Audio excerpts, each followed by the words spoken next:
नमस्कार दर्शकों, मैं दीपक मजूमदार, आप देख रहे हैं हल्ला बोल न्यूज़। आज हम सर्किट हाउस पे यहाँ पे खड़े हैं और उर्दू अकादमी का जो गठन हुआ है 2022 में, उसका आज शपथ ग्रहण समारोह यहाँ पे किया जा रहा है और तमाम छत्तीसगढ़ के जो मुख्यमंत्री से लेकर के सारे मंत्रीगण भी यहाँ पे पधारने वाले हैं और हम हॉल के भीतर जाएंगे और क्या कुछ नज़ारा होगा वो देखने की हम कोशिश करेंगे।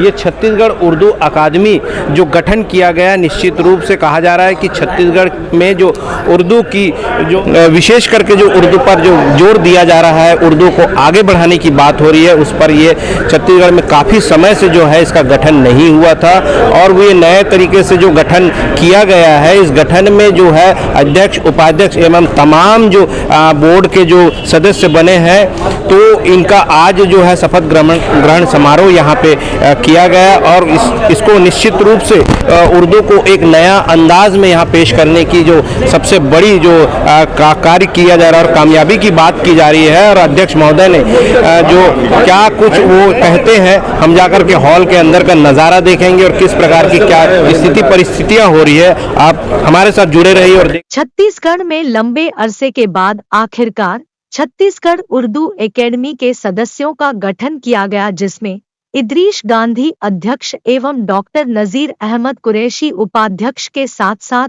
एकेडमी में लगभग 10 से 12 सदस्य चुने गए। इस दौरान मंच पर पदासीन छत्तीसगढ़ शासन के विभिन्न मंत्रीगण, जिसमें शिव कुमार डहरिया, मोहम्मद अकबर, अमरजीत भगत, रविंद्र चौबे, डॉक्टर प्रेमसाय सिंह टेकाम उपस्थित थे। उर्दू एकेडमी के गठन पश्चात शपथ ग्रहण समारोह 24 नवंबर 2022 को पूर्ण करने में अपना अभूतपूर्व योगदान देते हुए सभा को सभी मंत्रियों ने बारी बारी से संबोधित किया और उर्दू एकेडमी द्वारा उर्दू भाषा को लेकर के छत्तीसगढ़ ही नहीं अपितु संपूर्ण भारत में उर्दू की एक नई इकाई आरंभ करने की बात कहते हुए कार्यक्रम को आगे बढ़ाया। अंततः उर्दू एकेडमी के मनोनीत अध्यक्ष इदरीश गांधी को सभी मंत्रियों ने उनके उज्जवल भविष्य की कामना करते हुए उन्हें बधाइयां दी। तदुपरांत नवीन अध्यक्ष उर्दू एकेडमी इदरीश गांधी ने बारी बारी से सभी मंच पर पधारे इन मंत्रियों का स्वागत अभिनंदन किया। तत्पश्चात इदरीश गांधी ने अपने उद्बोधन में कहा कि उर्दू भाषा को छत्तीसगढ़ में एक नया स्थान और पूरे भारत में एक नया मुकाम स्थापित करने में मैं अपने समय का पूरा योगदान देते हुए कार्य को कथनी से करनी में बदल कर दिखाऊंगा। इस दौर में तमाम छत्तीसगढ़ के मंत्री व नगर निगम के सभापति प्रमोद दुबे ने भी अपने विचारों को क्रमशः व्यक्त किया और मीडिया से भी उर्दू एकेडमी की तरक्की के विषय को साझा किया। इदरीश गांधी जी ने अपनी बात रखी कि उर्दू के क्षेत्र में उसको बढ़ावा देने के लिए वो काम करेंगे। लाइब्रेरी के बारे में कहा, शिक्षा के बारे में कहा, तो मैं ऐसा समझता हूँ कि एक अच्छा चयन हुआ है और ये लोग अच्छे ढंग से काम करें। सर, कैबिनेट की बैठक में बहुत महत्वपूर्ण विषय पर मंजूर हुई, क्या कुछ कहेंगे सर? कैबिनेट की बैठक में वो रविंद्र चौबे जी का प्रेस कॉन्फ्रेंस है अभी। आप उर्दू अकादमी का जो नया कमेटी है उसके अध्यक्ष भाई इदरीश गांधी हैं और सभी पदाधिकारी, उनका शपथ ग्रहण था। मंत्रिमंडल के सभी साथी आदरणीय चौबे जी, अकबर साहब, डॉक्टर प्रेमसाय सिंह जी, शिव डहरिया जी, अनिला भेड़िया जी, हम लोग सब आए थे। बहुत उम्मीद है और जिस प्रकार से उर्दू का समाज में मिठास लाने का भूमिका रहा है हमेशा से, उसकी उम्मीद की जा रही है। जब हिंदुस्तान में नफरत का बीज बोया जा रहा है, नफरत का बयार बहाने का कोशिश हो रहा है, छत्तीसगढ़ में आपसी भाईचारा और प्रेम बढ़ाने का काम हो रहा है। सब लोगों को बहुत बहुत बधाई, बहुत शुभकामनाएं। सर, जांजगीर चांपा में कुछ धान खरीदी केंद्रों में कुछ शिकायतें दर्ज की गई है जांजगीर चांपा की, तो क्या कुछ कहेंगे सर? शिकायत जहाँ जहाँ भी होगी सब जगह कार्रवाई किया जाएगा और सरकार की तरफ से पूरी पारदर्शिता के साथ धान खरीदी की जा रही है। किसानों का कहीं कोई किसानों को दिक्कत ना हो, इसका पूरा ख्याल रखा जा रहा है। साथ में ये भी कोशिश है कि बिचौलियों दूसरे प्रदेश से धान ला करके यहाँ ना खपाएं, इसके लिए मॉनिटरिंग कमेटी बनाई गई है, उसका भी मॉनिटरिंग किया जा रहा है। आप उर्दू अकादमी के उपाध्यक्ष चुने गए हैं जी। तो जो विकास की बात है उर्दू अकादमी की, पूरे छत्तीसगढ़ में किस प्रकार से आगे आगामी समय में देख पाएंगे? छत्तीसगढ़ उर्दू अकादमी यहाँ जो काम कर रही है, इसके पहले शिक्षा के क्षेत्र में काम हुआ था, लेकिन भाजपा शासन आने के बाद में 2014 से शिक्षकों की भर्ती रोक दी गई थी, उर्दू शिक्षकों का, उसको देखेंगे।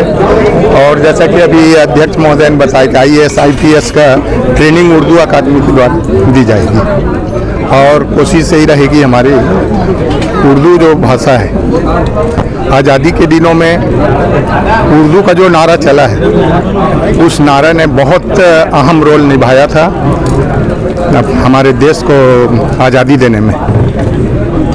चाहे वही समरसता की बात हो रही है, किस प्रकार से समरसता को बरकरार रख सकते हैं? अब वो लोगों को जागरूक करेंगे उसके लिए, क्योंकि उर्दू जो है वो हिंदुस्तान की भाषा है, कोई बाहर से नहीं है। हम लोग तो हज में गए थे तो वहाँ तो केवल अरबी चलती है, दूसरे देश में भी गए, इराक ईरान में, वहाँ भी इराक में अरबी चलती है, ईरान में पारसी बोली चलती है, ये केवल हिंदुस्तान की बोली है।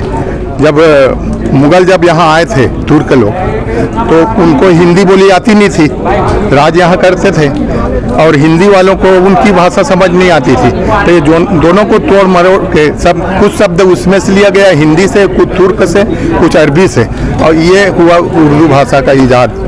और उर्दू ने जो इनकलाब जिंदाबाद का जो नारा दिया है आज़ादी दिलाने में, और सरफरोशी की तमन्ना है, ये जो नारा दिया गया, और सारे जहां से अच्छा, ये सबको मोहब्बत और प्यार का पैगाम दी इसने। और उस देश की भाषाओं को मिला करके, हाँ, ये उर्दू बनाया गया। निर्माण जो है भारत में हुआ है। पाकिस्तान तो अब अलग हुआ है, उसके पहले जब आज़ादी के पहले केवल उर्दू भाषा और हिंदी भाषा यहाँ चलती थी।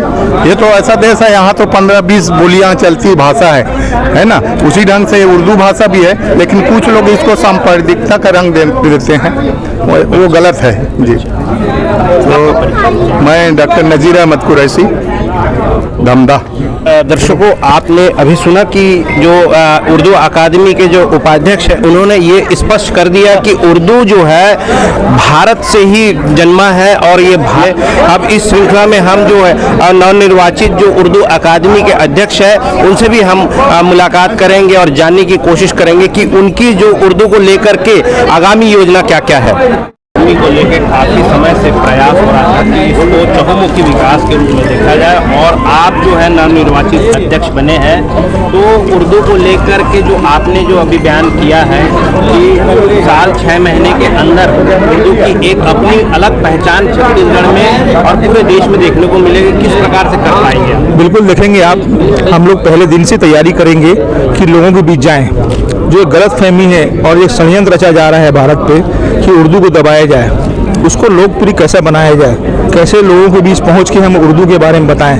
क्योंकि होता क्या है, उर्दू तो बहुत कॉमन शब्द है, हम अगर 5 बात करें 2 बात उसमें उर्दू रहती है, लेकिन एक षड्यंत्र के तहत उसको दबा दिया गया है। उसे बोला गया कि एक धर्म की विशेष का ये उर्दू है, जबकि ऐसा कुछ नहीं है, ये सभी धर्मों का है। और सभी धर्मों के बीच जाके हम किताबें बांटेंगे, लोगों को बताएंगे, उर्दू के सरलीकरण और उसके साहित्य के बारे में लोगों को उजागर करेंगे, ये हमारा प्रयास रहेगा। ये जो आप IAS जो कोचिंग की बात किए हैं, वो कब तक के आप प्रारंभ करें? बहुत जल्दी आपको दिखेगा। अभी हम बैठ जाएं एक बार, उस पर प्रारूप देख के फिर हमारे सूबे के मुख्यमंत्री भूपेश बघेल जी से चर्चा करके और मंत्री जो संबंधित मंत्री चर्चा करके उसको आगे कैसे उसको जल्द से जल्द किया जाए, लोग भी जो है जल्द से जल्द पहुंच के सेंटर खोला जाए, इस पे प्रयास होगा। करनी और कथनी में काफी अंतर है, और धरातल में ये देखने को उर्दू का विकास कब तक मिल पाएगा, ये आपको बिल्कुल दिखेगा। मैं इसलिए ज़्यादा भाषण भी नहीं दिया, ये काम करके दिखाएंगे, उसके बाद आपको बुला के बताएंगे कि हमने करके दिखाया। अभी बोलना मेरा ठीक नहीं है, समय जो बोला है उससे पहले ही हम पूरा प्रयास करेंगे इसे करने का। इदरीस गांधी अध्यक्ष उर्दू अकादमी। दर्शकों, आपने देखा कि जो इदरीस गांधी जो अभी नवनिर्वाचित अध्यक्ष हुए हैं वो क्या कुछ कह गए कि उर्दू के विकास के लिए कहीं ना कहीं ये संपूर्ण रूप से प्रयास रहेंगे और ये साल से 6 महीने के भीतर उर्दू के विकास में जो कार्य करेंगे वो कहेंगे नहीं, वह दिखेगा। तो आप बने रहिए और कुछ जो प्रतिक्रिया है उर्दू के प्रति जो है वो आपको अभी आप देखने को मिलेगा और इस संबंध में हम आगे की और भी चर्चाएं करेंगे। उर्दू अकादमी की जो गठन हुई है और उसका आज शपथ ग्रहण समारोह है, तो किस प्रकार से रहा और उर्दू अकादमी जो है किस प्रकार से छत्तीसगढ़ में जो है अपनी एक छाप छोड़ पाए? उर्दू अकादमी जो आज गठन हुआ है माननीय हमारे प्राइम मिनिस्टर मुख्यमंत्री जी भूपेश बघेल जी के नेतृत्व में और हमारे मंत्रिमंडल के नेतृत्व में जो उर्दू अकादमी का उन्होंने एक ऐसा काम किया है। हमारे जो मुसलमान भाई हैं हमारे जो उर्दू अकादमी में, इससे पहले भी उर्दू अकादमी रहा है, लेकिन अब जो उर्दू अकादमी बना है इस उर्दू अकादमी को हम बहुत आगे ले जाएंगे। हम तो कहते हैं पूरे छत्तीसगढ़ में भारत में नंबर 2-3 में तो बिल्कुल लाएंगे, क्योंकि ये उर्दू अकादमी जो है किसी एक का नहीं, ये सभी समाज में उर्दू अकादमी बोला जाता है और हर जगह इसको उर्दू का उपयोग किया जाता है। तो इसको हम कोशिश करेंगे और माननीय मुख्यमंत्री जी हमें जो जिम्मेदारी दिए हैं इस जिम्मेदारी को बहुत अच्छे से निभाएंगे। हमारा नाम एजाज खोखर, सदस्य उर्दू अकादमी। छत्तीसगढ़ में जो उर्दू अकादमी की गठन हुआ और उसका आज शपथ ग्रहण समारोह जो है और उसमें बहुत सी ऐसी बातें हुई है। अध्यक्ष ने कहा है कि उर्दू अकादमी को हम आगे तक ले जाने का प्रयास करेंगे, इसमें आपका क्या विचार है? देखिए, सबसे पहले तो मुख्यमंत्री भूपेश बघेल जी को हृदय से धन्यवाद कि उन्होंने कैसे युवा इदरीस गांधी जी को बनाया है जो बूथ एजेंट के रूप में कांग्रेस से उसने अपने जीवन की शुरुआत की। बूथ में पर्ची बांटने का काम इदरीस गांधी किया करते थे मौधापारा वार्ड के बूथों में। तब से लेकर आज तक का उनका राजनीति का लंबा सफर है और सभी धर्म जाति समुदाय के लोगों का वो बराबर सम्मान करते हैं और उर्दू अकादमी का उन्हें चेयरमैन बनाया गया है। ये आने वाले समय में एक मील का पत्थर साबित होने वाला एक कार्य उनके द्वारा किया जाएगा, मुझे ऐसा लगता है, क्योंकि आज आवश्यकता इस बात की है कि मुस्लिम समाज के लोगों में इसके प्रति जो संवेदना थी भारतीय जनता पार्टी की सरकार में वो निश्चित रूप से पूरी नहीं हो पाई। उसे आगे बढ़ाने का काम अब धरातल में इदरीस गांधी जी करेंगे और जिस प्रकार से माननीय भूपेश बघेल जी की मंशा है, माननीय मोहम्मद अकबर जी की मंशा है, रविंद्र चौबे जी की मंशा है और हम सब की मंशा है और जनता की मंशा है और खासकर अल्पसंख्यक समुदाय के लोगों की जो मंशा है उसके अनुरूप वो निश्चित रूप से काम करेंगे और इसे एक बहुत अच्छे मुकाम तक ले जाने में वो सक्षम है। मेरी ओर से उन्हें बहुत शुभकामनाएं। प्रमोद दुबे, अध्यक्ष नगर निगम रायपुर, पूर्व महापौर। आप हमारे साथ जुड़े रहिए और देखते रहिए खास खबर, न रहिए बेखबर। मैं दीपक मजुमदार, आप देख रहे हैं हल्ला।